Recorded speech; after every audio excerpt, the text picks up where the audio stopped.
Good morning students. हर घर पाठशाला में आप सभी का एक बार फिर से स्वागत है।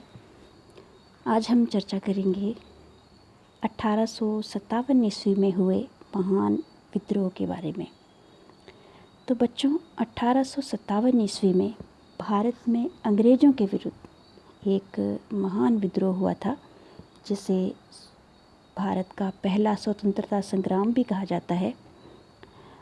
इस विद्रोह की जो शुरुआत है, आरंभ है, वो भारतीय सैनिकों ने किया था, लेकिन समय के साथ धीरे धीरे इसमें राजा महाराजा, नवाब, सरदार और यहाँ तक कि आम जनता ने भी बहुत बढ़ चढ़कर हिस्सा लिया था। और इस विद्रोह के लिए बहुत से कारण उत्तरदायी थे, जिनमें राजनीतिक, सामाजिक, धार्मिक, आर्थिक और सैनिक कारण थे।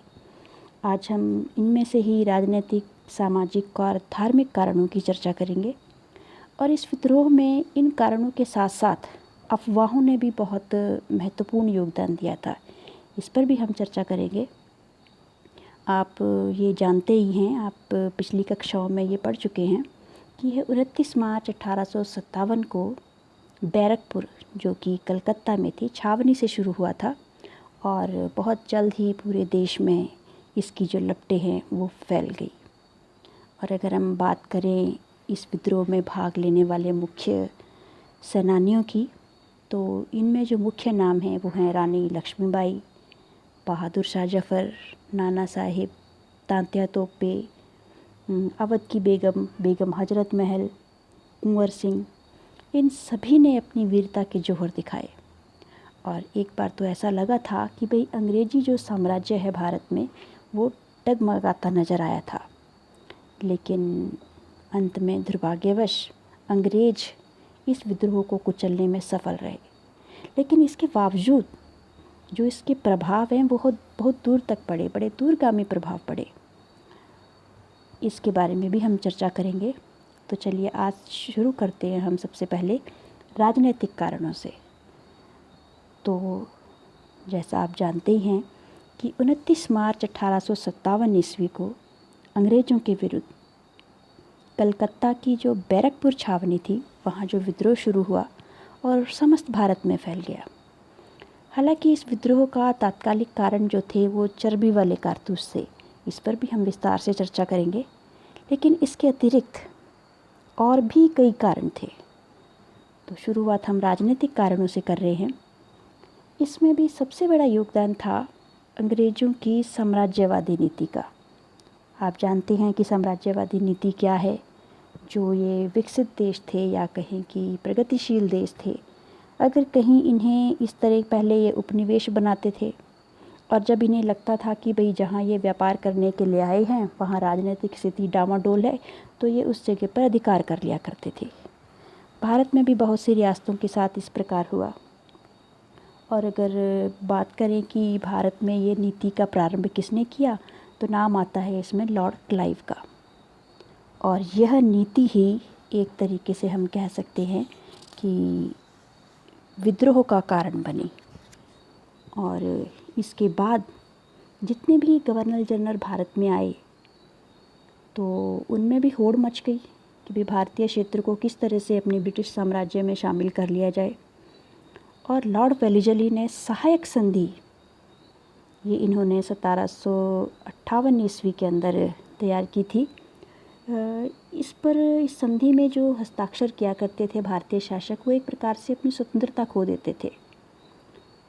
और इसी के द्वारा जो लॉर्ड वेलिस्ली है, उन्होंने भारत के बहुत से भाग, जिसमें मैसूर, तंजौर, सूरत, इनके बहुत से भागों को अपने ब्रिटिश साम्राज्य में सम्मिलित कर लिया था।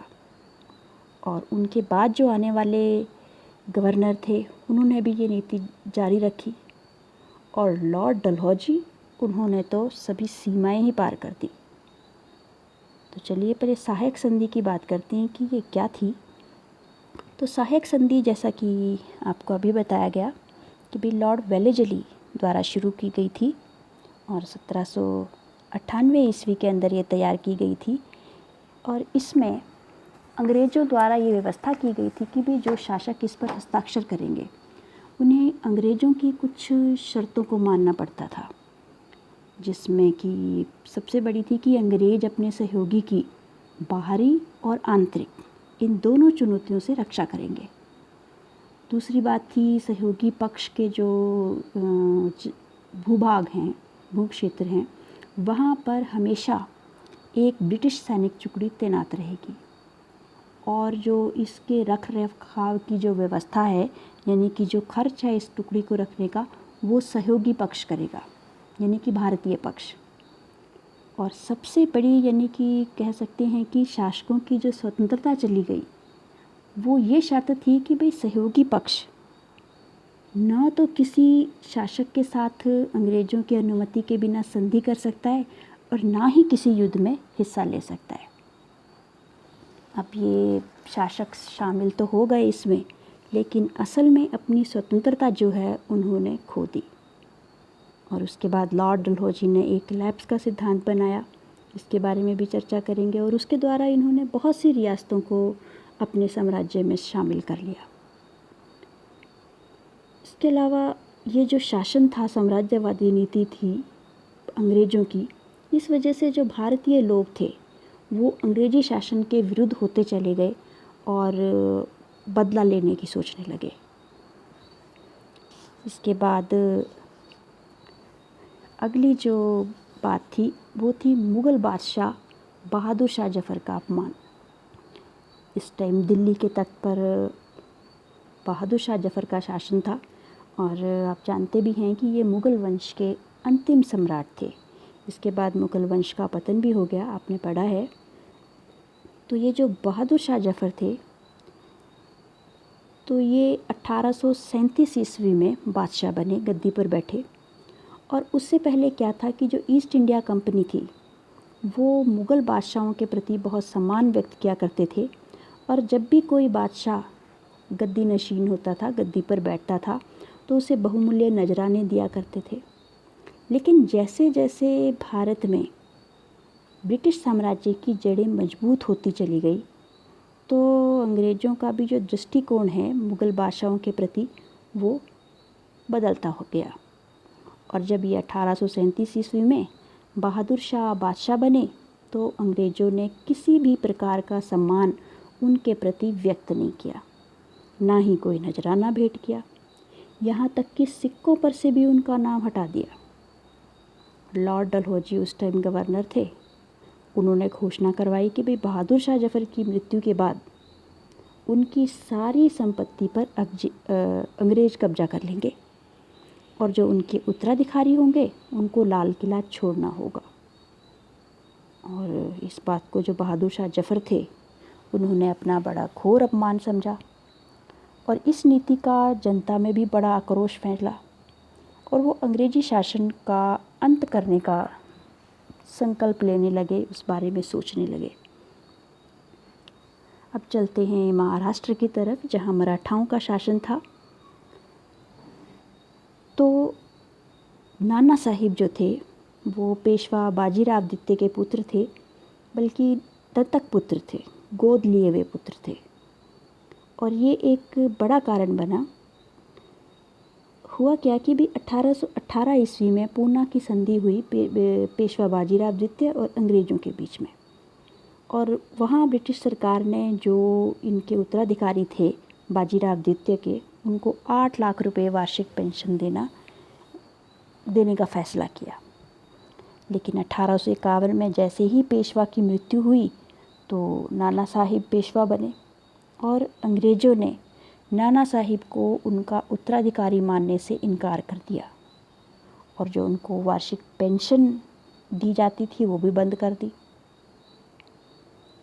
और इस बात की जो क्या कहें कि बड़ी इसकी आलोचना हुई और नाना साहिब ने गवर्नर जनरल, उस टाइम लॉर्ड डलहौजी थे, तो इंग्लैंड की महारानी विक्टोरिया को अपील की कि भाई ये हमारे साथ गलत हुआ है। लेकिन वहाँ से भी इन अपीलों पर कोई ध्यान नहीं दिया गया और इन सब का नतीजा ये निकला कि नाना साहिब ब्रिटिश साम्राज्य के कट्टर शत्रु बन गए और उन्होंने प्रतिशोध लेने का निश्चय भी कर लिया। यहाँ तक कि उन्होंने अंग्रेज़ों के विरुद्ध विद्रोह करने के लिए एक डेट भी निश्चित कर दी थी, जो थी 31 मई 1857 ईस्वी। लेकिन ये जो विद्रोह है ये मार्च में ही शुरू हो गया था, जैसा कि आप जानते हैं। अगले मुख्य कारण में झांसी। झांसी का नाम तो बच्चों आप बचपन से सुनते आ रहे हैं, झांसी की रानी लक्ष्मीबाई। तो झांसी का भी अंग्रेजी साम्राज्य में विलय कर लिया गया था। तो किस तरह से ये जानते हैं।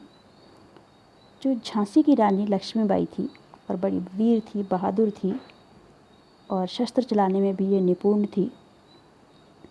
और लक्ष्मीबाई का जो विवाह है वो झांसी के महाराज गंगाधर राव से हुआ था। और गंगाधर राव की निसंतान ही मृत्यु हो गई थी 1853 ईस्वी में। लेकिन मृत्यु से पहले उन्होंने एक बालक को गोद लिया था, दामोदर राव को। लॉर्ड डलहौजी ने दामोदर राव को उत्तराधिकारी मानने से इनकार कर दिया और झांसी को अंग्रेजी साम्राज्य में मिलाने की घोषणा कर दी। तो ये जो अन्यायपूर्ण कार्रवाई थी, तो न सिर्फ झांसी की रानी बल्कि सभी लोगों में ब्रिटिश साम्राज्य के विरुद्ध असंतोष की भावनाएं फैल गई। और झांसी की रानी ने अंग्रेज़ों को सबक सिखाने के लिए निश्चय किया, निर्णय भी किया और युद्ध भी किया उनके साथ। लेकिन दुर्भाग्य से लक्ष्मीबाई शहीद हो गई। और ये जो झांसी का विलय था 1857 ईस्वी में, ये भी एक कारण बना विद्रोह का। तब बात करते हैं लैप्स के सिद्धांत की। इसी सिद्धांत के अनुसार इन्होंने झांसी को अपने ब्रिटिश साम्राज्य में मिलाया था। तो ये क्या था? इस लैप्स के सिद्धांत के अनुसार अगर किसी राज्य के शासक की बिना उत्तराधिकारी मृत्यु हो जाती है तो वे उसके राज्य को अपने ब्रिटिश साम्राज्य में मिला लेते थे। अब असल में हमारे यहाँ तो ये सदियों पुरानी व्यवस्था थी कि भाई किसी के अगर पुत्र नहीं होता था तो वो गोद ले लिया करते थे पुत्र को, और उस पुत्र को बिल्कुल अपनी ही संतान की तरह सारे अधिकार प्राप्त होते थे। लेकिन अंग्रेज़ों ने इस बात को मानने से इनकार कर दिया और यही इसको नाम दिया उन्होंने लैप्स के सिद्धांत का। और इसी सिद्धांत को अपनाते हुए इन्होंने सतारा, नागपुर, झांसी, उदयपुर इनको अपने अंग्रेजी साम्राज्य में मिला लिया। तो सहायक संधियों के साथ शासकों ने अपनी स्वतंत्रता खोई थी और लैप संधि एक तरह से साम्राज्यवाद का जीता जागता नमूना थी, जिसके द्वारा ये रियासतों को अपने क्षेत्र में मिला लिया करते थे। और एक बड़ा मुख्य कारण कहें तो वो अवध का विलय था। अवध जो है वो सहायक संधि के द्वारा 1801 ईस्वी के अंदर ब्रिटिश साम्राज्य में, या कहें कि ब्रिटिश साम्राज्य के साथ सहायक संधि की थी अवध के नवाब ने। लेकिन जब कोई रास्ता नहीं मिला अवध को अपने अंग्रेजी साम्राज्य में मिलाने का अंग्रेज़ों को, तो उन्होंने, लॉर्ड डलहौजी ने बड़ी अन्यायपूर्ण कार्रवाई की 1856 ईस्वी में। अवध को अंग्रेजी साम्राज्य में मिला लिया। और जो अवध के नवाब थे, या अवध की जनता भी जिसमें कह सकते हैं, वो हमेशा ही अंग्रेजी सरकार के प्रति वफ़ादार रही थी और हमेशा उनको आवश्यकता पड़ने पर सहायता दी थी। लेकिन लॉर्ड डलहौजी ने क्या किया? उन्होंने कुप्रबंध का, कि भाई आप शासन अच्छी तरह नहीं संभाल पा रहे हैं, शासन में कुप्रबंध का दोष लगाया अवध के नवाब पर। और नवाब थे उस टाइम वाजिद अली शाह, उनको गद्दी से उतार दिया और अवध को ब्रिटिश साम्राज्य में मिला लिया।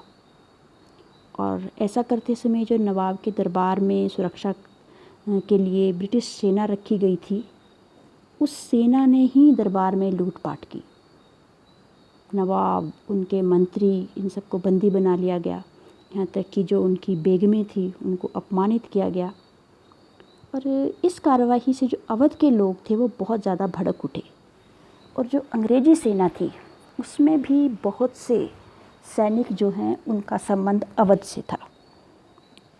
और जब इस तरह से अंग्रेज़ों ने अवध को अपने साम्राज्य में मिलाया, तो भारत की जो और रियासतें थीं उनके शासकों में भी ये खलबली मच गई। और वो ये सोचने पे मजबूर हुए कि अगर अंग्रेज़ी सरकार अवध जैसी वफादार रियासत के प्रति इस तरह का व्यवहार कर सकती है, तो पता नहीं उनका अंत भी किस प्रकार होगा। और एक इतिहासकार, प्रसिद्ध इतिहासकार हैं सुरेंद्र नाथ सेन, और उन्होंने क्या कहा है इस बारे में कि भाई अंग्रेज़ों के न्याय के बारे में यदि कुछ विश्वास लोगों में रह गया था तो वो 1856 ईस्वी में अवध के अंग्रेजी साम्राज्य में विलय के कारण पूरी तरह से समाप्त हो गया। तो ये कुछ राजनीतिक कारण थे जो कि विद्रोह का कारण बने। इसके बाद हम चर्चा करते हैं सामाजिक कारणों की। तो अब इस बारे में क्या कहा जाए कि हमारे समाज में बहुत से अंधविश्वास फैले हुए थे, आज भी हैं। उस समय सती प्रथा, कन्यावध, नरबलि, इस तरह की बहुत सी प्रथाएं भारतीय समाज में प्रचलित थी। उस समय ब्रिटिश सरकार ने हालांकि सामाजिक जो ये कुप्रथाएं थी उनको समाप्त करने के लिए कुछ इस तरह के कानून बनाए, जिसमें सबसे प्रमुख था सती प्रथा कानून। सती प्रथा को अंत कर दिया 1829 ईस्वी में। इस पर कानूनी रूप से पाबंदी लगा दी, साथ ही विधवा विवाह को अनुमति दी और लड़कियों के लिए पश्चिमी शिक्षा या अंग्रेजी शिक्षा इनकी शुरुआत करने का निर्णय लिया 1835 ईस्वी में। अब हालांकि ये सब बातें लोगों की भलाई के लिए थी, साथ ही जाति प्रथा, छुआछूत, इनके विरुद्ध भी कानून बनाए गए। लेकिन भलाई की बातें होते हुए भी जो कट्टर लोग थे उन्होंने इस चीज़ को अपने धर्म में हस्तक्षेप समझा और वो ब्रिटिश शासन के विरुद्ध हो गए। और जैसे ही उन्हें मौका मिला तो वे इसका अंत करने के लिए साथ हो गए। दूसरा बड़ा कारण था भारतीयों के साथ दुर्व्यवहार हुआ करता था। किस प्रकार से कि वैसे तो अंग्रेज़ों ने ये कानून बनाया था कि भाई भारतीयों को उनकी योग्यता और ईमानदारी के आधार पर शासन में जिम्मेदारी कोई भी सौंपी जाएगी, लेकिन वो ऐसा करते नहीं थे। उन्हें लगता था कि भारतीय योग्य नहीं है और बड़े छोटे और घटिया पदों पर उनकी नियुक्ति की जाती थी। और अंग्रेज़ लोग जो भारतीयों को सुअर, कुत्ते, गधे, काले ऐसे नामों से संबोधित करके उनकी इंसल्ट किया करते थे। और तो और अंग्रेज़ों के जो क्लब थे और उनके साथ यात्रा करने की भी भारतीयों को आज्ञा नहीं थी। और भी बहुत तरह की पाबंदियां जो हैं भारतीय लोगों पर लगाई गई थी। और भारतीय जो हैं वो इस अपमान को सहन नहीं कर सकते थे और इसलिए उन्होंने जो ये गुलामी की जंजीरें थी इनको तोड़ने का निर्णय लिया। और जैसे ही उन्हें मौका मिला वे भी साथ हो गए अंग्रेजी साम्राज्य का अंत करने के लिए। चलिए अब धार्मिक कारणों पे चर्चा करते हैं। तो ईसाई धर्म का प्रचार, इस प्रचार ने भी 1857 ईस्वी के विद्रोह को भड़काने में प्रमुख भूमिका निभाई। अब ये जो ईसाई मिशनरी थे ये स्कूलों, कॉलेजों, अस्पतालों, दफ्तर, मंदिर, यहाँ तक कि मस्जिद और जेलों तक में जाके ईसाई धर्म का प्रचार किया करते थे और सरकार भी उनका पूरा साथ दिया करती थी।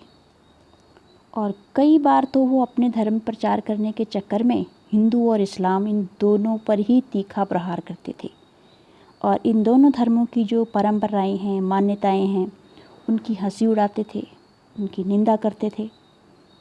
और तो और ईसाई धर्म में लोगों को मिलाने के लिए हर तरह का ढंग, चाहे वो उचित है, अनुचित ढंग है, दोनों का ही प्रयोग किया करते थे।